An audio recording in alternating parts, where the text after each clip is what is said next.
되시기를 바랍니다. 여러분, CNN에 어제 한 가지 이야기가 소개되었습니다. 미국의 이제 고등학교 학생들이 이제 야구 리그전을 벌여서 이제 결승전을 하게 되었습니다. 그래서 두 팀이 이제 마지막 결승전을 하고 이제 9회 말이 되었는데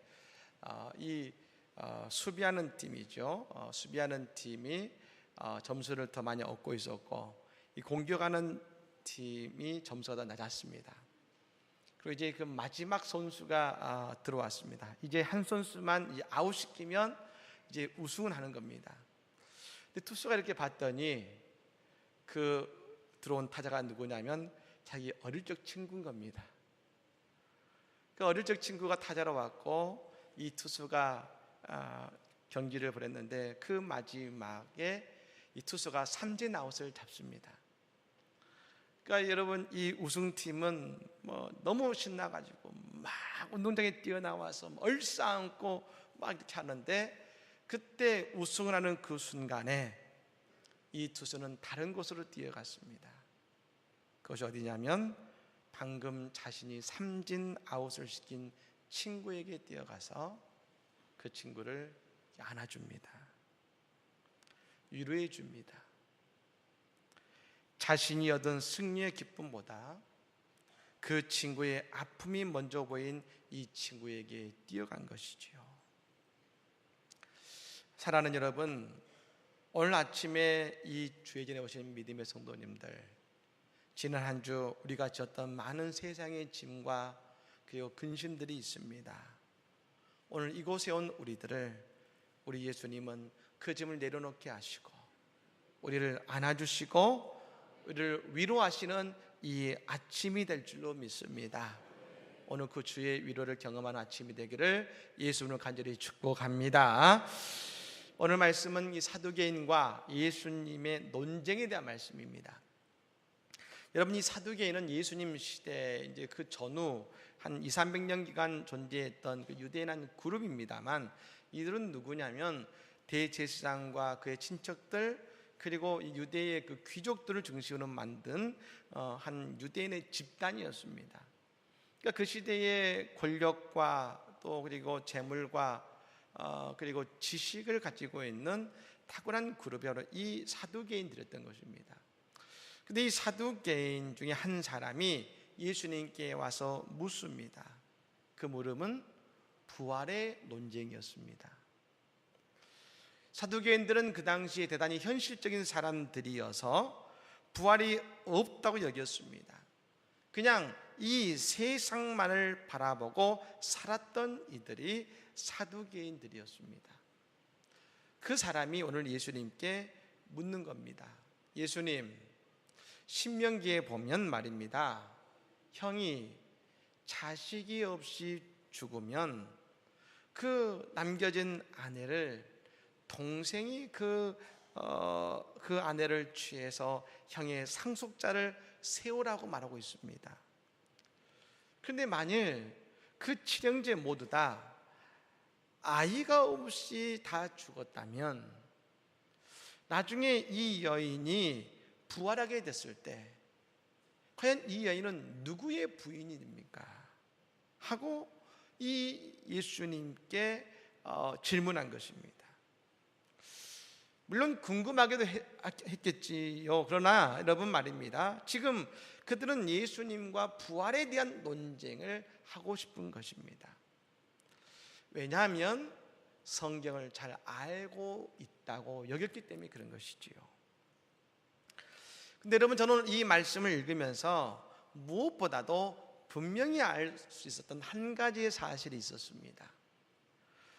그것은 여러분, 예수님께서 전파하신 하나님 나라의 복음에 늘 부활을 말씀하고 계셨다는 것입니다. 여러분, 그러니까 이 부활을 믿지 않는 사두개인이 예수님께 와가지고 부활에 대해서 이야기한 것 아니겠습니까? 사랑하는 여러분, 예수님은 부활을 선포하셨고 스스로 부활의 영광을 우리에게 보여주셨습니다. 우리가 예수를 믿으면 우리에게 부활의 영광이 임하게 될 줄로 믿습니다. 그렇다면 이들은 왜 부활을 믿지 못했을까요? 예수님은 두 가지로 그들이 믿지 못한 이유를 말씀하셨습니다. 여러분 24절 말씀에 이런 말씀이 나옵니다. 예수께서 이르시되 너희가 성경도 하나님의 능력도 알지 못함으로 오해함이 아니냐 하셨습니다. 첫 번째로 예수님이 하신 말씀은 이것입니다. 성경을 알지 못하고 오해하고 있어서 그런 말을 하고 있다는 것입니다. 여러분 이들은 지식인입니다. 당대의 지식인들입니다. 이스라엘이란 나라의 지식은 다른 것이 아니라 여러분 성경의 말씀이 그들이 하는 지식입니다. 즉 그들은 성경을 잘 알고 있고 깊이 있게 이해한다고 생각하고 있었습니다. 그런데 예수님께서는 오늘 이들에게 말씀하십니다. 너희는 성경을 알지 못하고 오해하고 있다. 왜 그럴까요? 성경은 지식을 얻는 책이 아닙니다. 성경은 믿음을 얻는 책입니다. 성경을 통해서 하나님을 보아야 되고 성경을 보면 하나님이 믿어져야 되는 것입니다. 왜 성경을 오해하고 있습니까? 이 사두개인은 성경 속에서 하나님을 보지 못하고 하나님을 믿지 못하고 있다는 겁니다. 오늘 사두개인이 말한 이 계대결혼, 즉 형이 죽으면 그 아내를 동생이 함께 사는 이 법은 물론 그 집의 장자권의 계승을 의미하는 말씀이기도 합니다. 하지만 그 속에 더 중요한 하나님의 사랑이 숨어 있습니다. 남편이 죽고 자식도 없이 홀로 된 여인. 여러분 그 당시의 과부들은 일을 시키지 않았습니다. 일을 주지 않았습니다. 그러니 재산이 없으면 굶어야 했습니다. 할 수 있는 일이라는 것은 농부들이 밀을 벨 때에 그 뒤에 떨어진 그 몇 가지의 그 밀 이삭을 줍는 것, 그리고 10의 1조를 바쳐서 매 3년마다 그 바쳐진 10의 1조로 그 마을에서 잔치를 할 때에 그 음식을 먹는 것, 그게 그들이 얻을 수 있는 전부였습니다. 그러니 굶어야 되고, 그러니 살 길이 막막한 이 여인들, 하나님은 이 여인들이 살 수 있는 길을 열어주신 것입니다. 이 율법 속에는 하나님의 사랑이 숨어 있는 것이죠. 그런데 이 사두개인은 하나님의 사랑은 보지 못하고 있습니다. 사랑하는 여러분, 믿음은 내가 사랑받고 있다고 여길 때에 생기는 겁니다. 우리가 처음 예수를 믿을 때에 그 예수님이 믿어지는 것은 나같이 연약한 자를 위해 나를 사랑하셔서 십자가를 지셨다는 그 사랑이 우리의 마음을 감쌌기 때문에 예수를 나의 구원자로 우리가 믿고 고백한 것 아니겠습니까? 그렇습니다. 성경을 보면 하나님의 사랑이 보이고 그 하나님의 사랑을 통해서 우리는 온전한 믿음을 가지게 된다는 것을 믿으시기를 바랍니다. 두 번째는 뭐냐면 사두개인은 하나님의 능력을 알지 못하고 있다는 겁니다. 저는 오늘 이 말씀을 보면서 한 가지 드는 생각이 있었습니다. 사두개인의 질문이 잘못되었다는 것입니다. 흔히 그 사람의 질문 속에 그 사람의 아는 바가 다 들어있다고 말합니다. 그래서 여러분 공부를 잘하는 학생들을 보면 그 학생들은 질문을 잘합니다.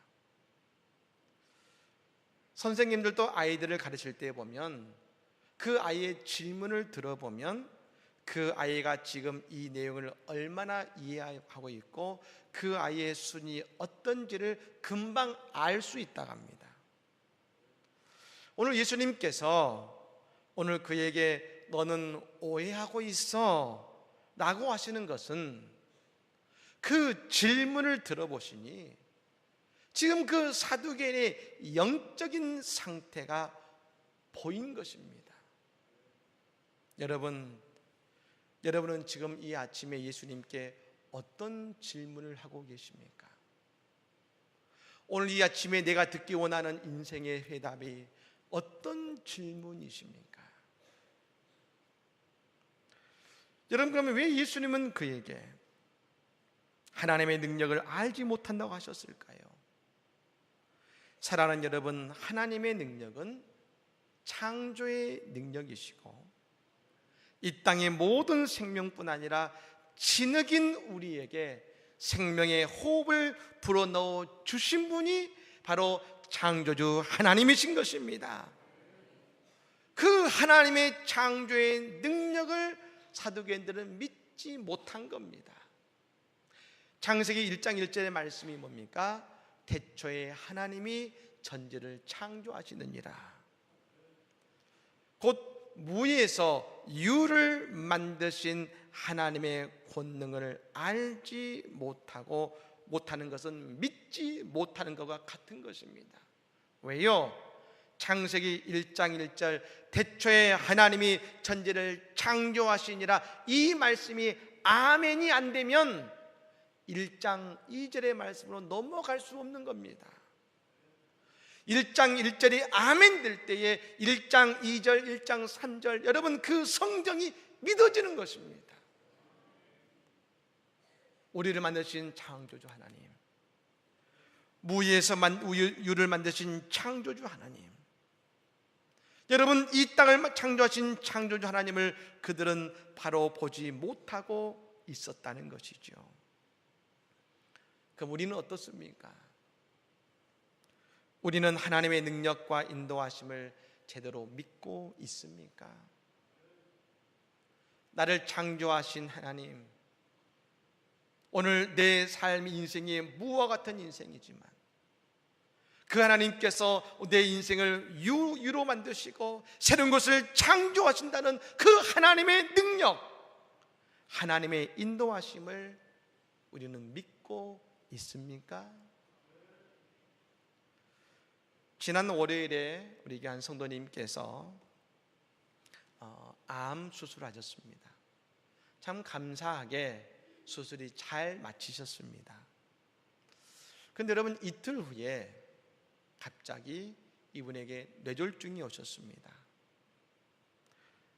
병원에 계셔서 즉각적인 시술을 하셔서 모든 것이 다 괜찮아지셨습니다. 혈관을 막힌 혈관을 뚫으신 겁니다.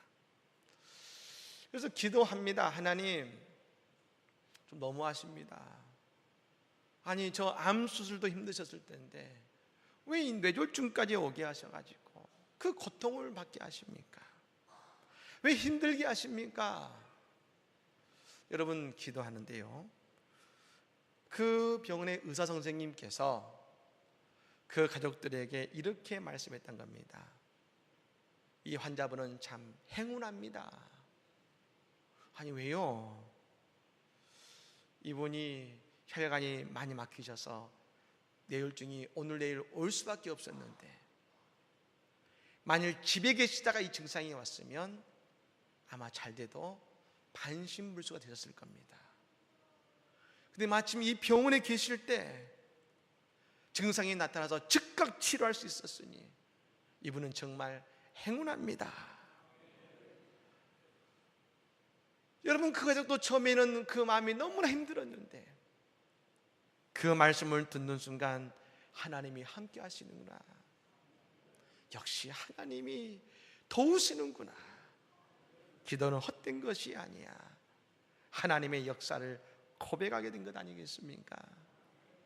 마가복음 9장에 보면 귀신 들린 아들을 둔 아버지가 예수님께 찾아와서 그 아들을 고쳐달라고 간구합니다. 근데 여러분 이 아버지가 예수님께 이렇게 외쳤습니다. 마가복음 9장 22절 말씀에 귀신이 그를 죽이려고 불과 물에 자주 던졌나이다. 그러나 무엇을 하실 수 있거든 우리를 불쌍히 여기사 도와주옵소서. 뭐라고 말했습니까? 예수님께 무엇을 하실 수 있거든. 오늘 이 아버지는 예수님의 능력을 믿지 못하고 하나님의 부활의 능력을 믿지 못하고 있는 것입니다. 그러자 예수님께서 이렇게 대답하셨습니다. 23절 말씀, 우리 같이 한번 이 말씀을 읽어보겠습니다. 예수께서 이르시되 할 수 있거든이 무슨 말이냐, 믿는 자에게는 능히 하지 못할 일이 없느니라 하시니. 아멘. 예수님 말씀하십니다. 왜 믿지 못하느냐? 믿는 자에게 그 능력이 드러난다. 왜 믿지 못하느냐? 여러분, 왜 믿지 못하십니까? 왜 예수 그리스도를 믿지 못하십니까? 믿으면 오늘 그 능력이 우리의 삶에 드러납니다. 그러자 이 아이의 아버지가 뭐라고 외칩니까? 24절 말씀에 곧 그 아이의 아버지가 소리를 질러 이르되 내가 믿나이다. 나의 믿음 없는 것을 도와주소서 하더라. 이 아버지가 깨닫습니다. 하나님을 믿는다고 하면서도 여전히 믿지 못하고 있는 자신의 모습을 깨달은 것입니다. 그래서 뭐라고 외쳤습니까? 예수님, 나의 믿음 없는 것을 도와주십시오. 도와주십시오. 오늘 이 아침에 우리가 하나님의 능력이 나에게 나타나지 않는 것을 안타까워하는 것이 아니라 정말로 하나님을 믿는 믿음을 내게 달라고 이 아침에 우리가 기도할 때 오늘 우리의 삶 속에 주님의 부활의 능력, 기적의 역사가 우리에게 나타날 줄로 믿습니다. 제가 얼마 전에 한 유치원생 여자아이가 믿음을 설명해 준 영상을 봤습니다. 여러분, 이 영상을 한번 같이 한번 보도록 하시겠습니다. 내가 갖고 온 그 메이클로버가 있는 그 종이는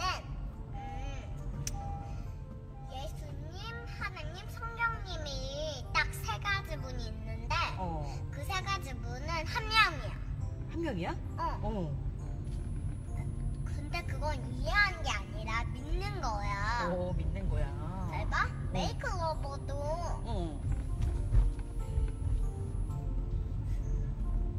꽃잎이 세 개가 합쳐져 있는데 하나에 그렇게 돼 있잖아. 그런 것처럼 예수님, 성령님, 하나님도 한 명인 거야. 세이클로버가 세 가지의 입으로 돼 있어서 하나가 된 것처럼 성령님, 그 세 하나님, 입이 예수님도 한 세이클로버에 한꺼번에 있지. 그것처럼 한 개. 있잖아. 그러니까 예수님, 하나님이, 성령님도 한 개인 거고 또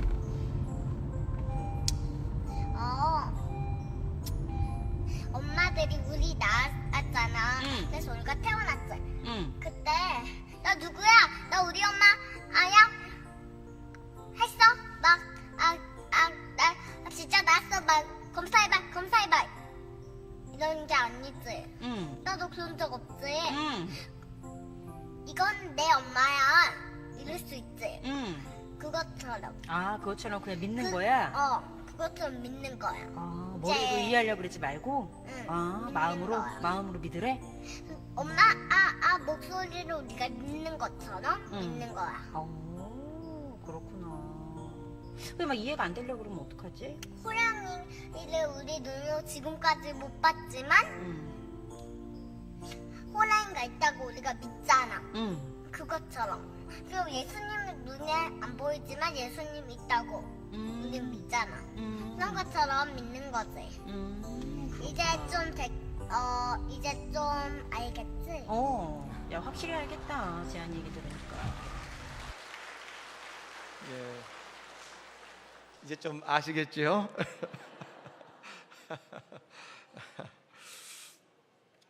예.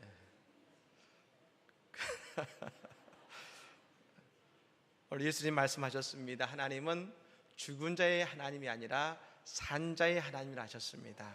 아멘.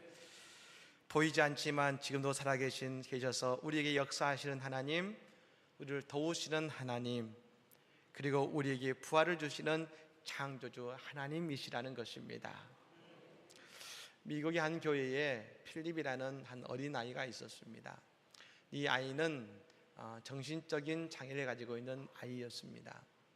그래서 아이에게 놀림을 당하기 일쑤였다고 합니다. 어느 부활절 아침에 목사님이 아이들에게 설교를 하시다가 플라스틱으로 만들어진 이 계란 껍질을 하나를 통을 주시면서 아이들에게 숙제를 해줍니다. 자, 얘들아, 이 앞에 있는 뜰에 가서 살아있는 생명과 부활의 생명을 가지고 그걸 하나씩 담아 가지고 다시금 들어와라. 애들이 나가서 자신들의 그 계란 껍질 안속에 무언가를 담아 가지고 왔습니다. 한 아이마다 아이들이 그 껍질을 엽니다. 한 아이는 생명의 꽃이 들어 있었습니다. 또 한 아이는 나비가 그 안에 들어 있었습니다. 또 다른 아이는 파랗게 새파란 그 잎사귀가 그 안에 들어 있었습니다. 아이들이 그 껍질을 열 때마다 성도들이 박수를 쳐줬습니다. 이제 그 필립이라는 아이, 장애를 가지고 있는 아이가 차례가 되어서 그것을 열어보았더니 그 안에는 아무것도 없는 겁니다. 아이들이 놀리기 시작합니다. 웃기 시작합니다. 아무것도 없다고 웃습니다. 쟤는 아무것도 못 가져왔네. 근데 그때 이 필립이라는 아이가 정색하며 이렇게 얘기했습니다. 예수님의 무덤은 비어 있었잖아. 예수님의 무덤은 비어 있었습니다. 왜냐하면 부활하셨기 때문에 그런 것입니다. 마찬가지로 우리가 그 부활을 보지 못했지만 하나님의 능력을 믿고 성경을 통해 우리가 깨닫게 될 때에 오늘 우리의 삶에서도 예수 그리스도의 부활의 능력이 우리의 인생에서 부활의 능력으로 나타남을 우리는 믿게 되는 것입니다. 우리 하나님은 산자의 하나님이라 하셨습니다. 우리가 예수님을 믿으면 우리는 영원한 생명을 얻고 이제 세상에서 날마다 살아계신 하나님의 능력을 경험하며 살아가게 될 줄로 믿습니다. 이 믿음이 오늘 우리 가운데 부활의 신앙으로 고백되어지는 이 아침이 되기를 예수 이름으로 간절히 축복합니다. 아멘. 찬양합니다.